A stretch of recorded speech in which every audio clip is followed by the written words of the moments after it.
The Babysitter.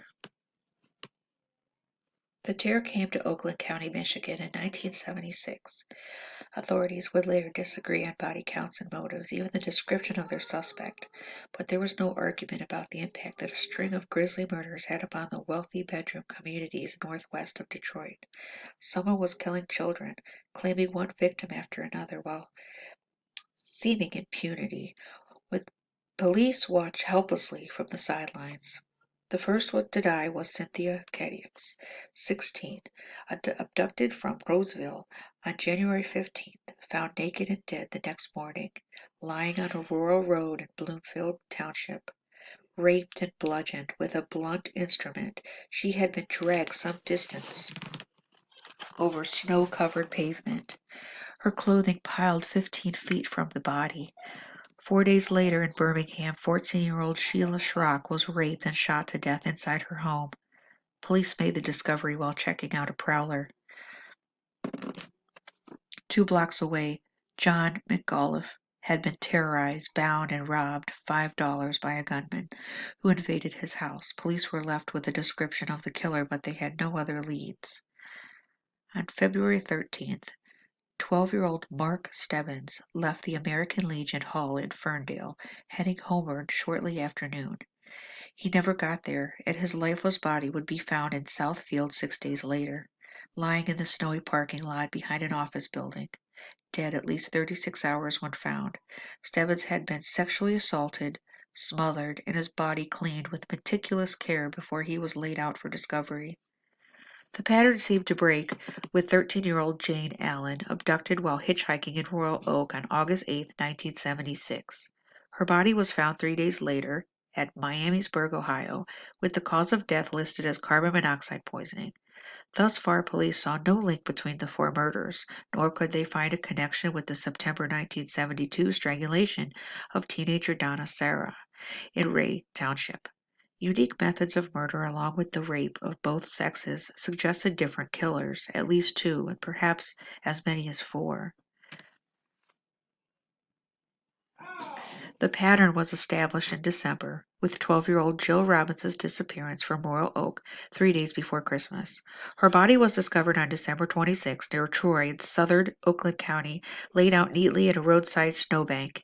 The cause of death had been a single short-range shotgun blast, another deviation, but the victim's body had been scrubbed before she died. The coroner could find no evidence of sexual assault.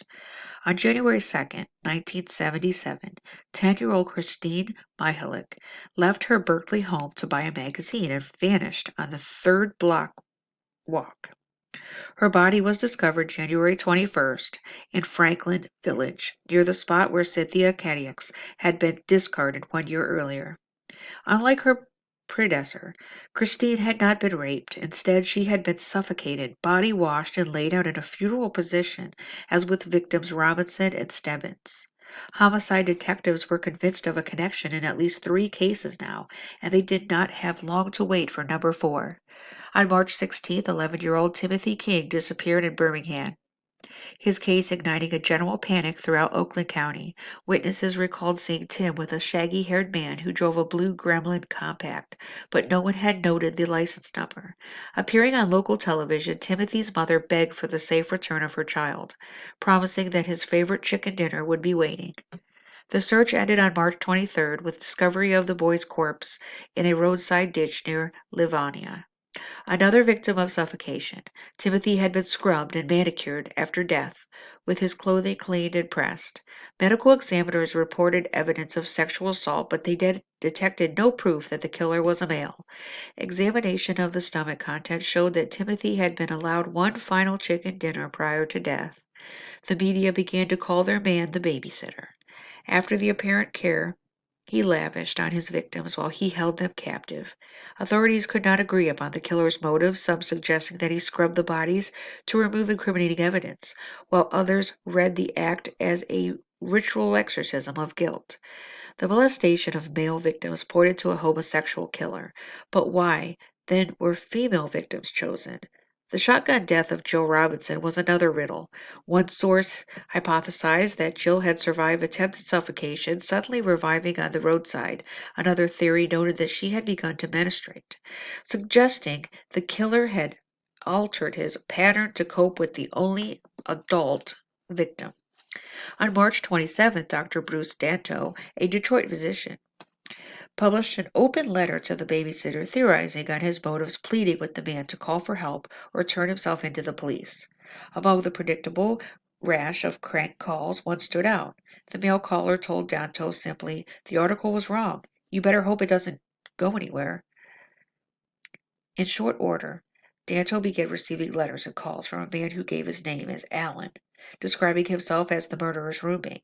According to the caller, he and his friend had soldiered together in Vietnam, the babysitter returning home with a deep bitterness toward affluent America. Suburban children were selected as the victims, he explained, in a twisted effort to bring the war home and educate wealthy slackers to the suffering of combat veterans. One occasion, Allen made a date to meet with Danto, but he never showed. In Oakland County, spring and summer passed without another pattern homicide. Parents growing apprehensive as autumn turned to winter and the snow began to fall. Aside from cleanliness, fresh snow appeared to be the killer's chief obsession. Safety programs instituted the previous winter were revived police patrols beefed up in grim anticipation of another crime that never came. To date, there have been no more calls from Allen, no more homicides attributed to the babysitter. Whether he is dead, locked up on another charge, or at large today, the case remains unsolved.